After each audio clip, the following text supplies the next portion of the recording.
तो first class होगा feature के ऊपर कि देखते हैं हड़प्पन आर्ट का क्या क्या फीचर्स हैं। ठीक है, चलिए। फीचर्स ऑफ हड़प्पन आर्ट बहुत इंपॉर्टेंट है और यहाँ से आप लोग अच्छे से समझ पाओगे। हम लोग पहले फीचर्स को डिस्कस करेंगे, फिर हम लोग इंडिविजुअली जो भी हड़प्पन आर्ट का एविडेंस मिला है आर्कियोलॉजिकली सब डिस्कस करेंगे। ठीक है, तो हड़प्पन सिविलाइजेशन का, इंडस वैली सिविलाइजेशन का सबसे पहले जो आर्ट एंड कल्चर में हमें फीचर्स में समझ में आता है कि उनका फीचर क्या था, वो ये था कि ये रियलिस्टिक थे, नेचुरलिस्टिक रिप्रेजेंटेशन था। ठीक है, तो आईबीसी का आर्ट एंड कल्चर में हमें रियलिस्टिक एंड नेचुरलिस्टिक रिप्रेजेंटेशन देखने को मिला। मतलब जो भी उनका आर्ट फॉर्म हुआ करता था, वहां पे जो भी इमेज हुआ करते थे, उस इमेज का एक रियलिस्टिक और नेचुरलिस्टिक रिप्रेजेंटेशन हमें देखने को मिलता था। रियलिस्टिक मतलब रियल लाइफ में भी वो इमेज से रिलेटेड जो भी एनिमल्स होगा, मोटिव्स होगा, जो भी कुछ होगा, उसका एग्जिस्टेंस डेफिनेटली होगा और वो बहुत ही नेचुरल तरीके से उस इमेज को बनाते थे। तो इसीलिए हड़प्पन आर्ट में रियलिस्टिक एंड नेचुरलिस्टिक रिप्रेजेंटेशन का एग्जिस्टेंस हमें देखने को मिलता है, specially visible in animal figures and seals. Seals में जो भी एनिमल फिगर्स को बनाए जाते थे या फिर वहां पे आईवीसी में जो भी एनिमल फिगर्स को बनाए जाते थे, इनका जो व्यू होता था वो काफी ज्यादा रियलिस्टिक होता था, काफी ज्यादा नेचुरलिस्टिक होता था। क्लियर है? सील्स के ऊपर जो भी एनिमल्स को बनाए जाते थे, उनका व्यू, उनका वो दिखने में काफी ज्यादा रियलिस्टिक था, काफी ज्यादा नेचुरलिस्टिक था। ठीक है, तो यहाँ पे आप देख सकते हो कि यहाँ पे एक एनिमल को बनाया गया है। ठीक है, यहाँ पे भी ये एक सील है जहाँ पे एनिमल के फिगर को डिपिक्ट किया गया है। तो यहाँ से आप देख सकते हो, गुड इवनिंग कार्तिक।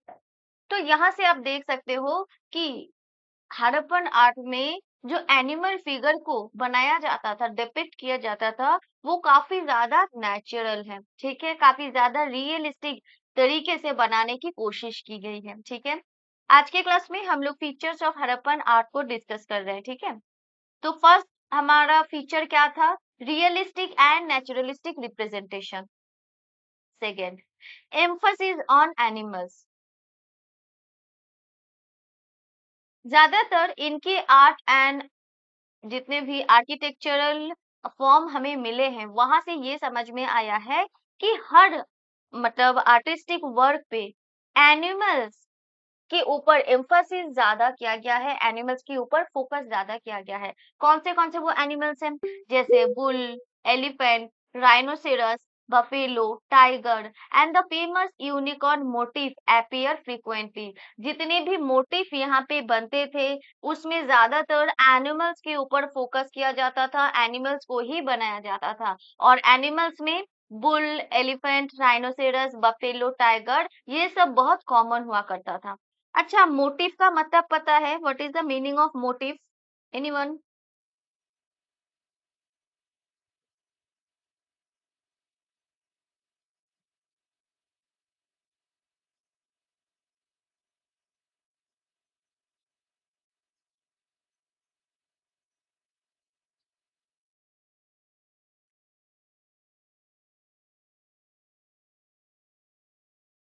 मोटिव का मतलब होता है कोई भी पिक्चर, कोई भी पिक्चर और कोई भी इमेज। ठीक है,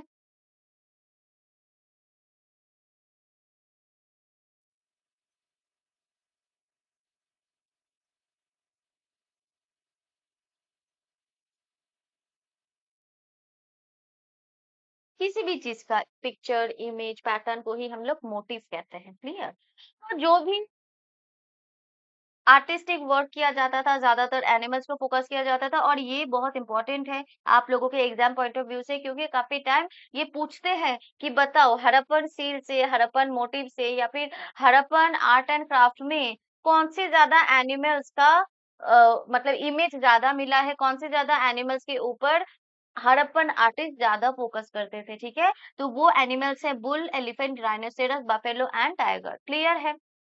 यहाँ से ये इमेज भी आप देख सकते हो और ये यूनिकॉर्न मोटिव का ही है। ठीक है, यूनिकॉर्न मोटिव का ये इमेज है। नाउ स्मॉल स्केल आर्ट क्या है? Most surviving sculptures and artistic objects are relatively small rather than monumental, ठीक है। अब देखो हम लोगों ने बहुत सारे आर्ट एंड क्राफ्ट के बारे में देखा है। मीडिएवल पीरियड में आओगे तो आप लोगों को पता चलेगा कि आर्ट एंड क्राफ्ट में लोग बड़े बड़े मोन्यूमेंट्स बनाते थे। अशोका के टाइम पीरियड में भी बहुत बड़े बड़े पिलर्स बनाए जाते थे, मोन्यूमेंट्स बनाए जाते थे, ठीक है। But Indus valley civilization period में वहां के आर्टिस्ट क्या करते थे, स्मॉल स्केल आर्ट बनाते थे, मोनुमेंटल वर्क ज्यादा नहीं बनाते थे या फिर बनाते ही नहीं थे, ठीक है। यहाँ पे ज्यादातर जितने भी स्कल्पचर्स मिले हैं, जितने ही आर्टिस्टिक ऑब्जेक्ट्स मिले हैं, ज्यादातर उनका जो साइज हुआ करता था वो बहुत ज्यादा स्मॉल हुआ करता था। काफी सारे छोटे छोटे टेराकोटा टॉयज बनाए जाते थे, टेराकोटा फिगर्स बनाए जाते थे, पॉटरीज बनाए जाते थे, ठीक है। उसके बाद ज्वेलरीज भी बनाए जाते थे। जितने भी ऑब्जेक्ट्स बनाए जाते थे, आर्टिस्टिक ऑब्जेक्ट्स बनाए जाते थे, उनका साइज काफी ज्यादा स्मॉल हुआ करता था। क्लियर है? Next, excellent craftsmanship.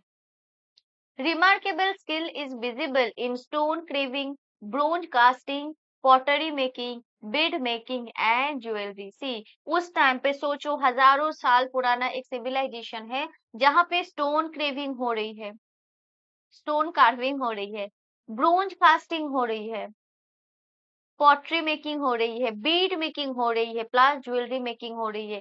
तो सोचो आईबीसी का क्राफ्टमैनशिप कितना ज्यादा एक्सीलेंट था। आज के डेट पे टेक्नोलॉजी का इतना ज्यादा डेवलपमेंट हो गया है कि लोग आज के डेट पे बहुत ही easily bronze casting, stone carving, bead making ये सारी चीजें कर सकते हैं। बट हजारों साल पहले जब लोगों के पास टेक्नोलॉजी नहीं था तो लोग इस तरीके से ये कर पाते थे। इसका मतलब उस टाइम पे जो क्राफ्टमैन्स होते थे उनका जो स्किल था वो बहुत ज्यादा एक्सेलेंट एक्सेलेंट था कंपैरिजन टू टुडेस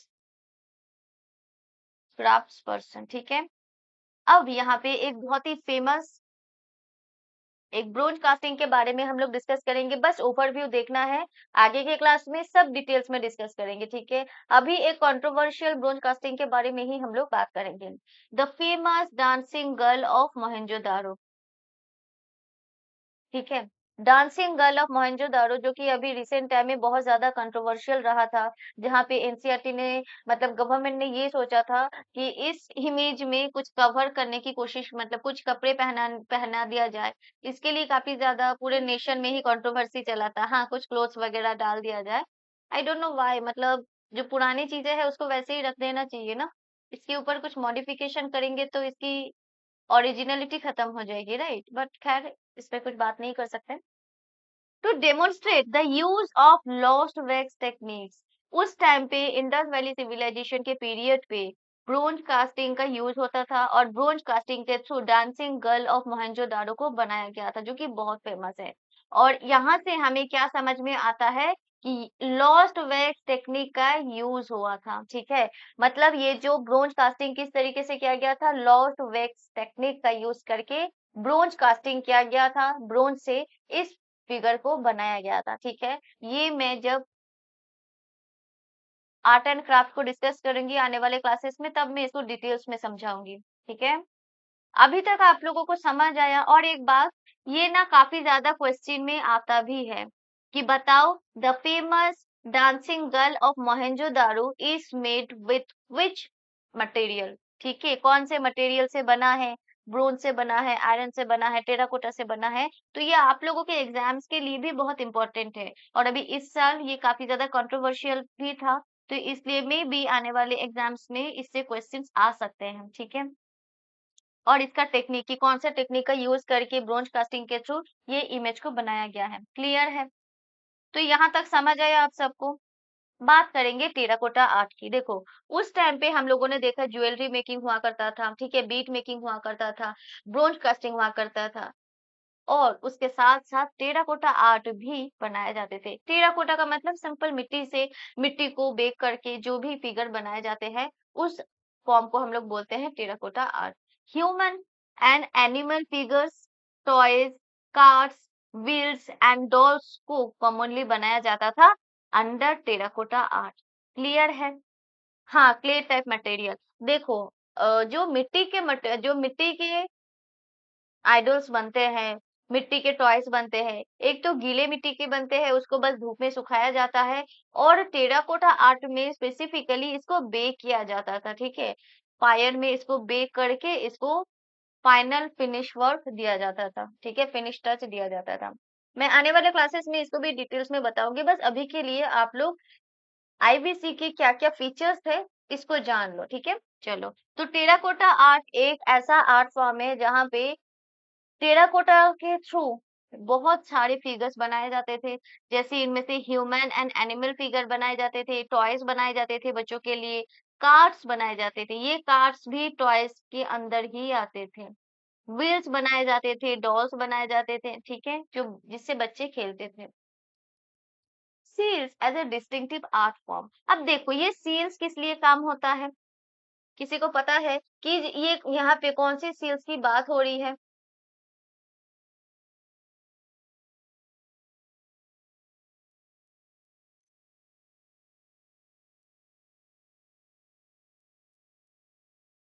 देखो, हाँ बिल्कुल बिल्कुल, एक्सचेंज ऑफ मनी, और जैसे कि किसी कोई एक ट्रेडर है, वो ट्रेड कर रहा है, ठीक है, या फिर कोई किसी दूसरे जगह से किसी दूसरे जगह पे जा रहा है, तो एक्सचेंज के पर्पस के लिए जो एक रिसिप्ट दिया जाता था पहले के जमाने में, उसको हम लोग सील्स बोलते हैं, ठीक है। सील्स एक्सचेंज के लिए ज्यादातर यूज हुआ करता था काफी टाइम। आईबीसी के लोग क्या करते थे, जो ऐसा सील है जो यूज नहीं हो रहा है, उसको गले में एज अ लॉकेट वो लोग पहन लेते थे, ठीक है। बाद में सील्स मतलब एक्सचेंज के पर्पस के लिए नहीं, ज्वेलरी के हिसाब से भी लोग यूज करते थे। तो वहां पे आईबीसी के पीरियड में जो सील्स मेकिंग आर्ट था, ये एक डिस्टिंक्टिव आर्ट फॉर्म हुआ करता था, generally made of स्टीयरटाइट and स्टीयरटाइट stone से सील्स बनाए जाते थे। ये एक पीवाईक्यू बेस्ड टॉपिक है, ठीक है। काफी टाइम पूछा जाता है कि बताओ आईबीसी के सील किससे बने होते थे, तो सिंपल सी स्टीयरटाइट आप लोगों को बताना है।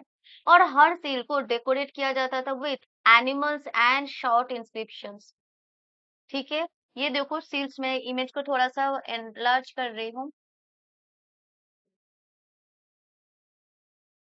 ये देखो हर सील्स में कुछ एनिमल फिगर को इंस्क्राइब करके बनाया गया है, ये समझ में आ रहा है।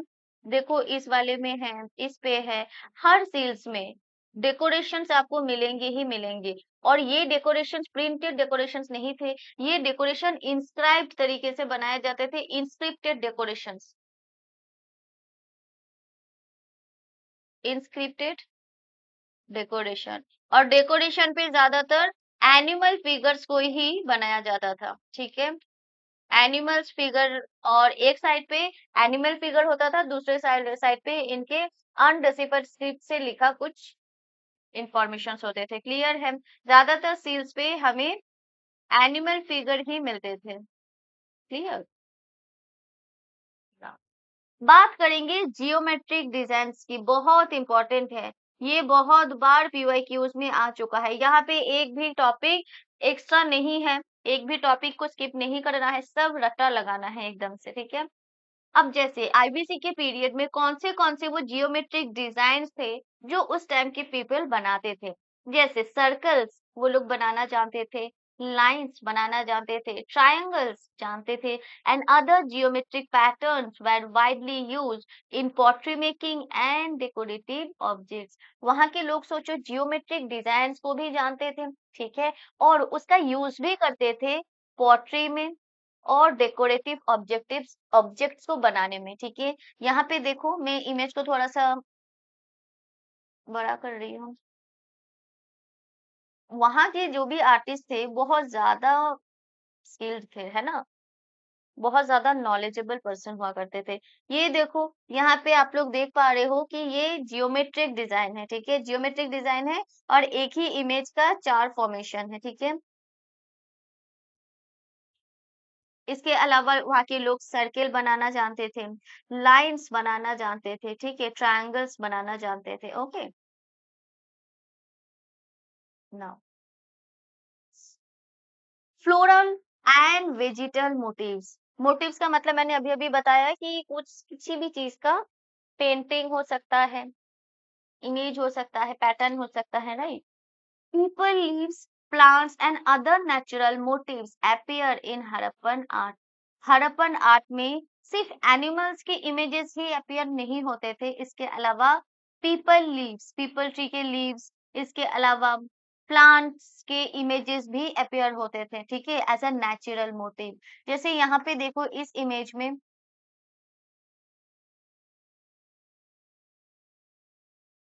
यहाँ पे अलग अलग मोटिव्स दिख रहे हैं, है ना, ये कुछ प्लांट जैसा ही लग रहा है, राइट। तो ये कुछ इमेजेस हैं, क्योंकि एग्जैक्ट इमेज का मिलना बहुत मुश्किल हो जाता है, राइट। देखो potteries, mainly red potteries with black painted geometric pottery, floral, animal and bird motif। जितने भी potteries उस टाइम पे बनते थे, हर potteries में बहुत सारे डेकोरेटिव वर्क्स किए जाते थे, ठीक है। और डेकोरेशन के लिए वो लोग जियोमेट्रिक पैटर्न का यूज करते थे, floral pattern, floral images, floral का मतलब क्या होता है, प्लांट की इमेजेस यूज करते थे, एनिमल्स के इमेजेस यूज करते थे, एंड बर्ड मोटिव्स और इमेजेस को वो लोग यूज करते थे, ठीक है, समझ आया। और उस टाइम पे बहुत ही फेमस एक जो पॉटरी हुआ करता था, ब्लैक एंड रेड पॉटरी या फिर black painted pottery.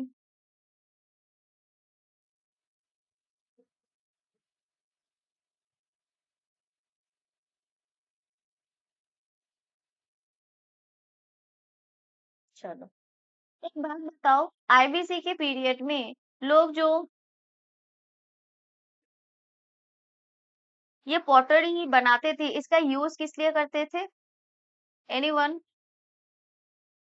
Food storage के पर्पस के लिए पॉटरी को बनाया जाता था, ठीक है। जो बड़े बड़े लार्ज साइज में बनाए जाते थे, उस पे फूड को स्टोर करके रखा जाता था, क्लियर। चलो, बाकी as a kitchen utensils use करते थे। ज्वेलरी एंड ऑर्नामेंट्स, अब जितने भी उस टाइम पे लोग ज्वेलरी बनाते थे, ऑर्नामेंट्स बनाते थे, वो किससे बनते थे, मटेरियल क्या था, गोल्ड से बनते थे, सिल्वर से बनते थे, copper, shell, paints, carnelian, agate and other semi precious stone से भी आईबीसी के पीरियड में जितने भी आर्टिस्ट थे, वो लोग ज्वेलरी एंड ऑर्नामेंट्स बनाते थे। और उस टाइम पे ये ज्वेलरी कुछ इस तरीके से दिखता था, ठीक है। सोचो आईबीसी के पीरियड में भी लोग कितना ज्यादा फैशन को फॉलो करते थे, कितना ज्यादा फैशनेबल हुआ करते थे, right.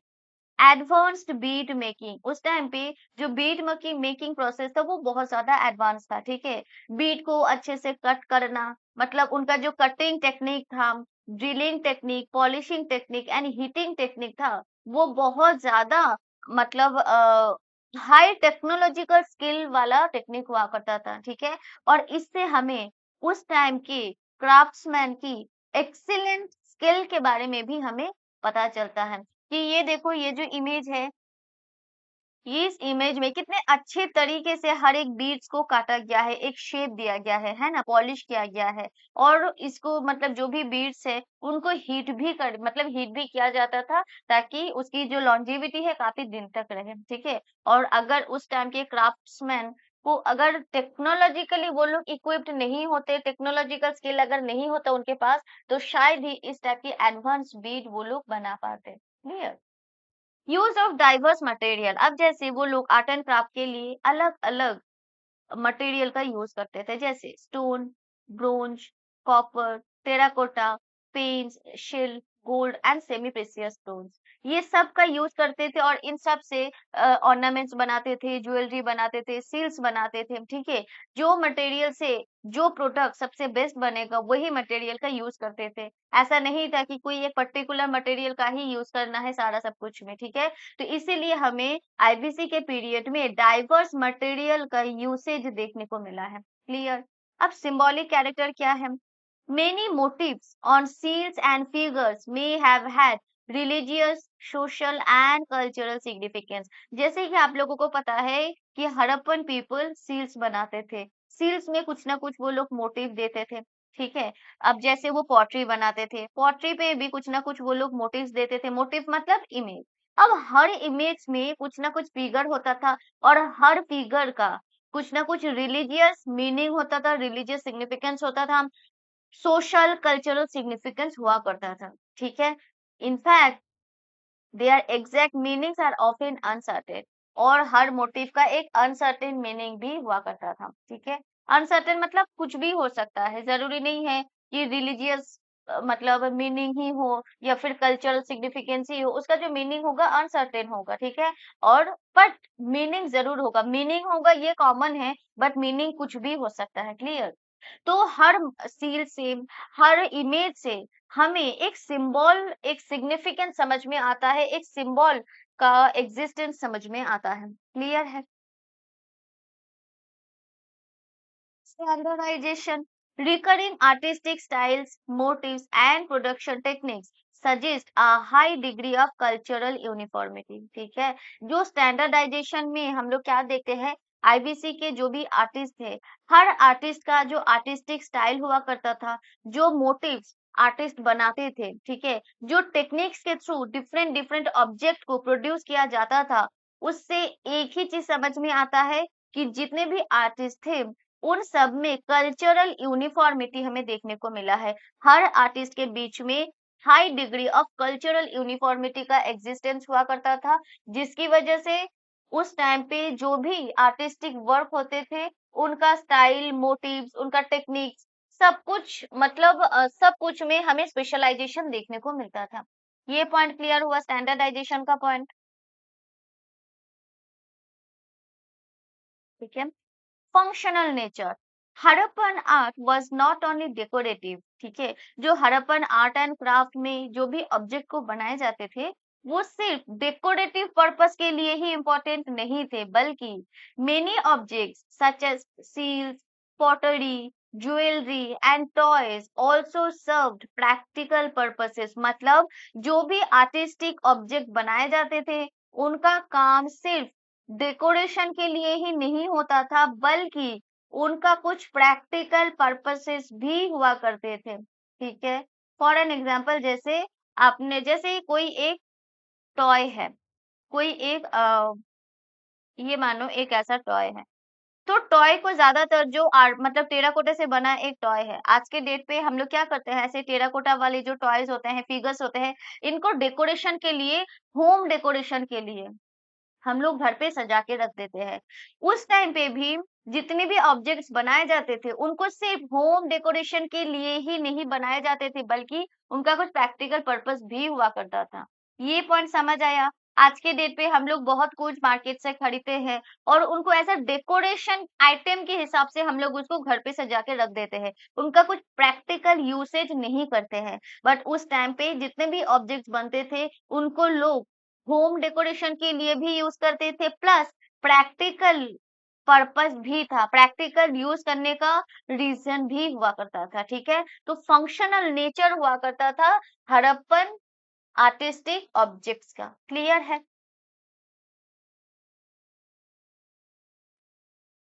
Limited monumental sculpture, unlike ancient Egypt, Harappan civilization has not yielded large numbers of colossal statues or monumental royal sculptures. ये जो statues है, monumental royal sculptures है, हाँ बिल्कुल बिल्कुल, सिमिलर लाइफस्टाइल को वो लोग एंजॉय करते थे, ठीक है। इसीलिए उनके आर्टिस्टिक वर्क में भी हमें सिमिलराइजेशन काफी ज्यादा देखने को मिला है, एक यूनिफॉर्मिटी देखने को मिला है, कि जैसे वो लोग, उनका लाइफस्टाइल था, वैसे ही वही चीज उनकी आर्ट एंड क्राफ्ट में भी देखने को मिलता था, राइट। अब देखो, जैसे कि आप लोगों को पता है, आईबीसी के जो लोग थे, वो लोग ना छोटे छोटे स्मॉल ऑब्जेक्ट्स के साथ रहना पसंद करते थे, स्मॉल ऑब्जेक्ट को बनाना पसंद करते थे। इसीलिए जितने भी आर्टिस्टिक वर्क है, ये स्मॉल ऑब्जेक्ट्स में ही लिमिटेड थे। और इसीलिए आईबीसी के artist large number of colossal statues नहीं बनाते थे, मोनुमेंटल रॉयल स्कल्पचर्स नहीं बनाते थे, और इन दोनों चीजों का एक स्केर्सिटी या फिर मतलब एब्सेंस हमें देखने को मिला था। और यही चीजें आने वाले टाइम में वैदिक पीरियड में तो नहीं, मौर्यन पीरियड में देखने को मिलेगा। और यहीं से स्टैचूज मेकिंग के ऊपर, स्कल्पचर्स मेकिंग के ऊपर, मोनुमेंट्स बनाने के ऊपर फोकस किया जाएगा, और इसके ऊपर आर्ट एंड क्राफ्ट का डेवलपमेंट हमें देखने को मिलेगा, क्लियर है। इंडस वैली सिविलाइजेशन के जितने भी आर्ट एंड क्राफ्ट हैं, वो स्मॉलर ऑब्जेक्ट के ऊपर फोकस करते थे। अनडेसिफर्ड स्क्रिप्ट, अब उनका जो स्क्रिप्ट है, अभी तक कोई डेसिफर नहीं कर पाया है, तो इसीलिए हड़प्पन स्क्रिप्ट को अनडेसिफर्ड स्क्रिप्ट बोला जाता है। Artistic objects, specially seals, frequently contain the still undeciphered in the script. ठीक है, जो भी उनके सेल्स में जो भी स्क्रिप्ट होते थे वो सब अनडिसिफर्ड हुआ करते थे। तो दैट्स ऑल, यही था इंडस वैली सिविलाइजेशन के आर्ट एंड कल्चर के कुछ इम्पोर्टेंट फीचर्स। क्लियर है, समझ आया आज का content? Thank you so much.